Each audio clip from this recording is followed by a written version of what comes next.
What's up, Diablo players? So there is a big update coming out. Now, to keep it real with you guys, there are buffs and there's kind of a hint towards a pretty major nerf for the SpiritBorn later down the line. Even though this patch is pretty big and like all the text over here, it's coming out, by the way, on October 29th. Most of it is straight up bug fixes, but there are a few pain points that I think are great to go ahead and highlight. One of the things that is going to be very nice though is that a lot of skills are going to be able to roll with a greater affix for that double damage. Now, to keep expectations real, don't expect to be like, okay, well, SpiritBorn is no longer best class, time to roll Bloodlance, Necromancer, and Teleport Sorcerers. It's not going to be that much of a difference. If you take like 1,000 damage or like several million and you double it, sure, that's great, but you're probably not going to be in the quadrillions and trillions of damage like the SpiritBorn. But it is definitely a nicer buff, and I want to kind of go over the more important ones. So for starters, as far as the patch goes, like I said, that's going to be on the 29th on Tuesday.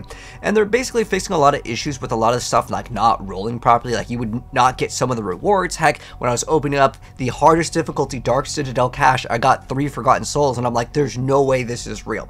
So hopefully these rewards will be much better, where like certain things weren't dropping coins, and basically a lot of these things are supposed to kind of get fixed over here with certain things not working properly. I remember with like the Undercity, I would put the thing in where it said I was going to get some greater affix items, and no one got the greater affix items when I was in the group. It was really weird.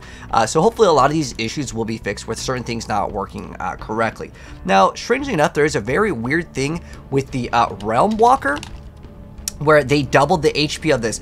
I think the whole journey of the Realm Walker does not matter. It just takes way too long for that thing to finally go ahead and allow you to attack it, then go through the portal. The event itself is very underwhelming. There's no seasonal power, and that's why people aren't doing it. I don't think people aren't doing it because it's like, oh, he dies too fast. No, the whole thing just takes too long, just to give him some constructive feedback. That's the thing I think that is the problematic area. And also, like, opals, while they do give us XP, there's no like power, there's no huge incentives to go ahead and continuously do these things when it is part of the new season. It doesn't really require too much brain activity to go into the area and just kind of choose your reward, so to speak. It'd be really cool to get some sort of seasonal power. I always harp back to season 2, the vampiric power was really cool. But there's a couple of things that are actually going to be fixed over here. So the gem fragment cap has been increased. There's some of the things that people were mentioning that I wanted to go over. This was actually tagged in a post via Pez Radar, so they are aware of the mounts not working properly. Like, basically, as you progress in the game, the mount just like, it doesn't scale with the damage. They basically forgot, I guess, to give the horse the ability to tank more damage as you progress in the higher world tiers, so the horse would just get one-shotted, basically, and you get knocked off. They are also fixing the gem fragments, and then, like I said, with the mount that is going to be addressed soon. Now, what they haven't addressed, and I think this is kind of important, because some of the builds, guys, that were doing these crazy pushes in incredible speed, they don't show off the gear on purpose. You're looking at basically a cheater item. So what this is, you can see what has the masterwork, and we have basic skills 2 times, right, because it's yellow, and then we have 2 different ones that are yellow. That's or orange. That's actually impossible, because that'd be 2 things that got masterworked 3 times, and then another basic skill. Pretty much what it comes down to, instead of being 12 out of 12, you're looking at a like 32 masterworking. This is literally like a cheater item.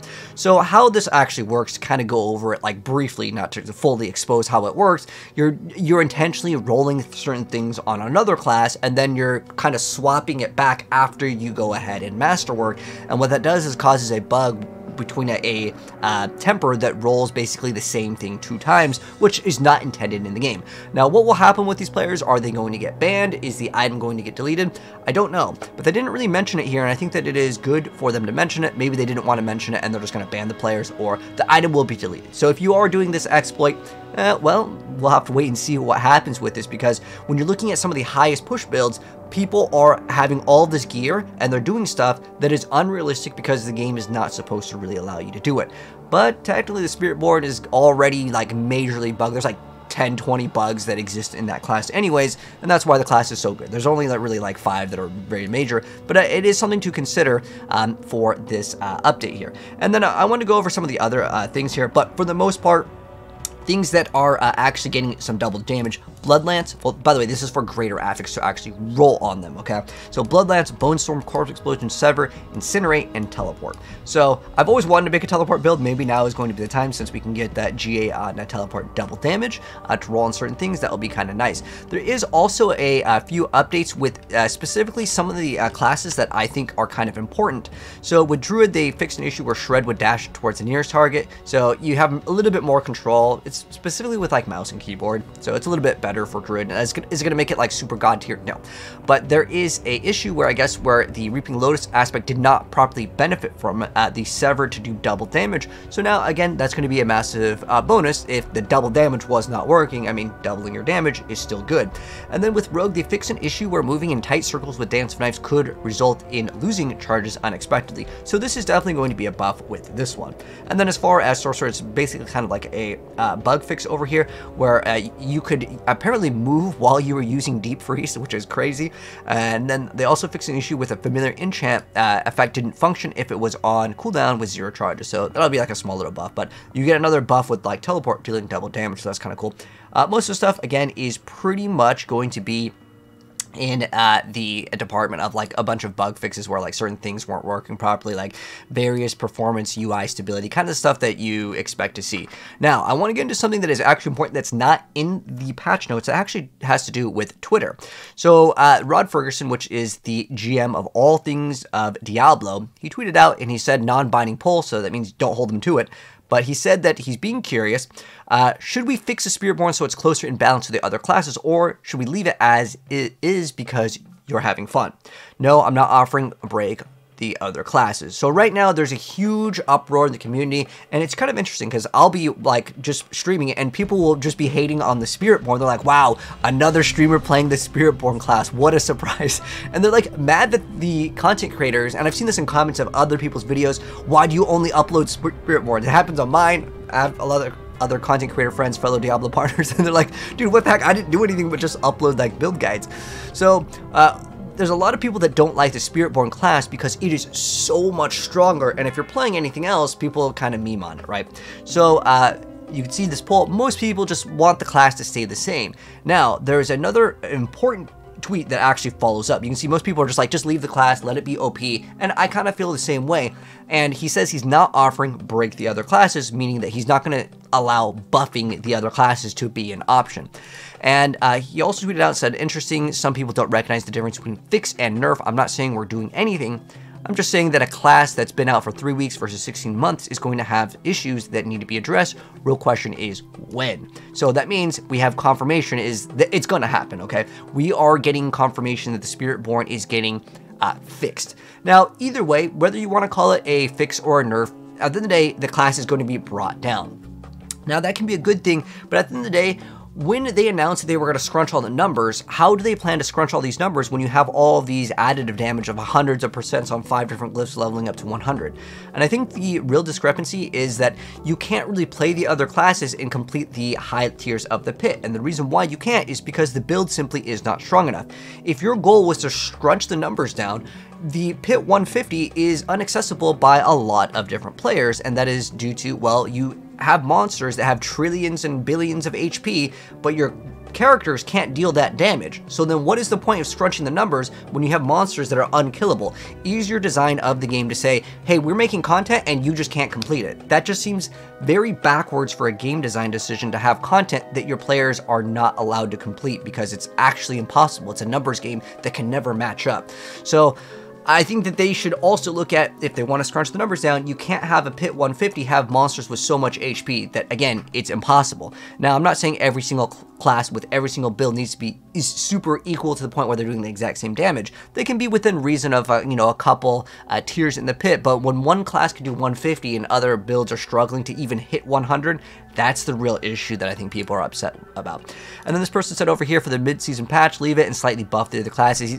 More than likely this is not going to happen because it's a lot of work to buff all of these classes to get them up. And if they go too far, then what are they going to do? Leave it and then nerf it later to everyone again? I really think that at the end of the day, this is a PvE game. Let everyone everyone just feel powerful. This is, at the end of the day, this is a casual action RPG. If you want to make it hardcore, maybe think about creating ideas and designs for D5, but the way that this game is designed is definitely towards casual and a huge grind, which is another area that I think could be pinpointed right here with some of the other things that other people are complaining about, and I want to go over those just as a Diablo partner so Blizzard can be aware of some of the things that people are kind of complaining about. As a partner, they're supposed to watch our videos. Anyways, so this is a pretty important thing where I think this is just a real dick move where people are just removing people at the end of hordes. So what happens is more than likely people are going in together in a group, they get to the 9 out of 10 waves and they all just vote kick one person out. Now I really don't get what the point of this is, but apparently other people are getting this as well. Like they're like, dude, what the heck? I don't want to play with a group if they're just going to kick me at the very end. You guys realize you don't get extra rewards if there's less players, right? You're making the person do all the work and like you don't get any benefit. It would make sense if this was like the Division or a game where like, oh, there's only so much loot and then you kick them. You don't get more loot for kicking out another player. It's not Diablo 2 where everyone shares the same loot. So I think that that is pretty important for Blizzard to fix that. Maybe at specifically like certain wave numbers, like if you've completed that, you know, 9 out of 10, if the person goes AFK, I guess you can't vote kick him out, which is kind of dumb. But at the same time, that's a real mean thing to do to kick people out. So I don't know what the point of this is other than just to meme on someone. Another thing that I think is really annoying in specifically the pits is backtracking. This is huge, and I noticed it specifically with this season. I didn't really feel like it happened in the previous season where there was just not enough monsters to kill, and sometimes the bar, it'll just go to the max. Like I've noticed that, like I'll be almost done, and then like I can't find any monsters, and I'll walk backwards and I'll kill a couple, then it'll just go all the way to the end, and I guess that's supposed to kind of alleviate this problem, but it is definitely a problem. There's kind of a different ways to fix this. Either allow the pit to infinitely have floors, which I don't even know why you limit the floors. It doesn't really make any sense anyways, but another great change would be to increase monster density. If the reason why you can't increase monster density is because it would lag the game, totally understandable. Just have extra floors, or just make sure the tile set has enough area to have these monsters spawn in, because this is one of the most annoying things ever, especially if you're playing a speed build. You want to go fast, man. You don't want to go back and backtrack. Another thing that would be nice is to transfer things to cast twice, which is something they mention on a lot of the things to actually function properly and stuff. As far as I'm aware of, it does not work. When you have like 200, does the double? No, it doesn't work as far as I'm aware of. But then why do you make an item that could actually go that far? I don't know. But that just means that all of these rolls are basically garbage. Anything past 100 does not give you a triple. Normally you think, oh, to have a 200%, oh, then I get doubles, right? And it's not how it works. Once you're at 100, that's it. So I think it would be cool to make it so that this could go over. Just like, you know, especially with Fireball, because it's a cool skill. It's not like, you know, well, technically the Vox Omnium build can utilize this, but it's not like the top tier best build in the game. But it would be cool to see if we can get this so we can have like this crazy idea in terms of like having a lot of these projectiles shoot out. I think it would be good. This is complaining about the Realm Walker events, like the rewards for this being kind of bad. I've already complained about the Realm Walkers multiple times. In this update over here, they are doubling up the health in the Realm Walker, which again, I just don't really see what the point of this is. It's already like an event where it takes too long to get to the point of the Realm Walker where you're able to go ahead and actually kill him into the portal. And then the rewards, I think it'd be cool to have like a seasonal 2 power or just some sort of power for the season. Would have been cool, but we'll have to wait and see what the mid-season update. Remember guys, we are getting a Halloween event very, very soon. If you guys haven't seen that video, I'll also drop that down below because there's going to be a Halloween event. Another thing that I think players really want, I've already harped to them about this, it's talking about an auction house that needs to be in a game. There's also a problem with duping. Duping is a problem with runes right now, as well as items. People are listing like the same copy of an item, and basically they're just all the exact same. So people are duping items, and what's going to happen to the duped items? Are they going to poof? Are the players getting banned? Like, because what if you trade it and you didn't know it was a duped item and then you get banned? Like, what the heck, you know? That's another big problem in the game. Another thing that I really hate is these puzzles. These puzzles where it's a memory game, there's too many. Like, if it was just like 3 that I had to memorize, I could totally do it. But whenever I see these, and I don't even do sellers for this reason, but I think sellers are kind of weak anyways. They probably need to be reworked. I don't even know why sellers exist in Diablo. Like, generally, you could delete them, and I wouldn't care less. But basically, this is a little mini game, and I think these are so annoying to the point where, like, yeah, if I ever saw one of these, I wouldn't do it. But I'm telling you, I don't think sellers have a point in the game anyways. And then also, this is a thing that would be a nice quality of life change. I've had the game crash on me too, and you know, it'd be nice if the buffs persisted. If you disconnect or whatever, that would be a really nice change.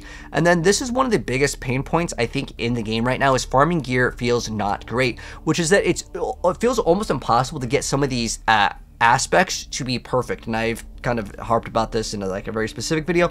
Your time doesn't feel valued when you're slamming your head into pits again and again and again. And then once you get your glyphs to 100, it's like, okay, cool, I spent like, you know, several hours doing this, but I still don't happen to have my stuff maxed out. And what I think is even crazier is if we look at this thing over here, look at these pants. This person has like some uber crazy, like the person that's doing this is obviously a min-maxer and he's cheating, and he doesn't even have the max aspect here. That's a huge problem. And I played for I don't know how many hours. I probably played 100 plus hours easily at this point, and I still don't have like any of my aspects. They're like some of them are kind of close, but there's others that are so far from maxed out. That's a big issue. And if you want to get the perfect aspect, you got to go into the website, spend 25 billion gold to get some of the other ones like the duelist aspect, and that's unrealistic unless you grab mom's credit card. It ain't happening. So that's one thing where I think that they can kind of fix the issues with the end game in terms of, well, we'll talk about in another video, but the whole idea of like the progression in gear, it just feels impossible again for those aspects to roll on ancestrals to have the basically you need something with a greater affix to get those, and even then they don't always roll with the perfect one, which is really rough. And I think that this definitely needs to be looked at. But anyways, that's going to be it for the update and the other things that I think should be addressed later down the line. And again, we'll hopefully have some updates for you guys later down the line with some of these other things that I think should be addressed. Anyways, that's going to wrap it up. If you guys enjoyed the video, drop a like on it. If you're new here, hit subscribe, turn the bell if you'd like to see more. Take care, have a good one, and also check the Discord. We have a Halloween costume contest that'll be free, and you can get some Battle.net credit.